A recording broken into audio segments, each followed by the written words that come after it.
কি গো, বলছি সামনেই তো ভাইফোঁটা আসছে, আর দাদারা না এবার বাইরে যাওয়ার প্ল্যান করেছে, আর আমার জন্য টিকিট করে নিয়েছে, টিকিটটা কনফার্ম করে নিয়েছে। আমি যাবো গো দাদাদের সাথে। ঠিক আছে যাও ঘুরে আসো যাও। বাহ বাহ বাহ বাহ, যাওয়ার কথা বললাম কিরকম হেসে হেসে যাও যাও যাও ঘুরে আসো। আসলে বলবেই তো, আমি তো না থাকলেই তুমি খুশি। আমি তো বাড়িতে না থাকলেই তুমি বেশ মজায় থাকতে পারো, আনন্দে উল্লাসে থাকতে পারো, রাত বিরেত পর্যন্ত বাইরে বাইরে ঘুরতে পারো, বন্ধুদের সাথে ড্রিঙ্ক করতে পারো। আমি থাকলেই তো তোমার যত জ্বালা যত সমস্যা, তাই না? বুঝতে পেরেছি। আমি বাইরে থেকে আমাকে বের করতে পারলেই তুমি বাঁচো। একবারও তো বললে না যাওয়ার কথা বলতে যে না। সোনা সোনা ওরকম করো না সোনা, তুমি যেও না। তুমি গেলে আমি কি করে থাকবো বলো? আমি তো এমনিই বললাম, আমি ওরকম বলতে চাইনি। তুমি চলে গেলে আমি থাকবো কি করে সোনা?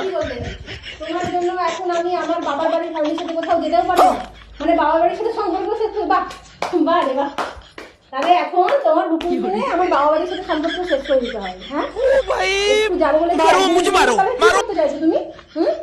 তোমার বাড়ি থেকে শুধু বাসন মাজবো, বাসন ঘষবো আর রান্না করবো, এই জন্য আমি এখানে পড়ে আছি নাকি?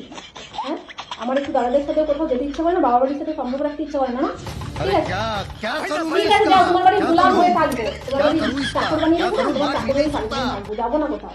যাও, খুশি তো তুমি? থাকো আনন্দে এবার।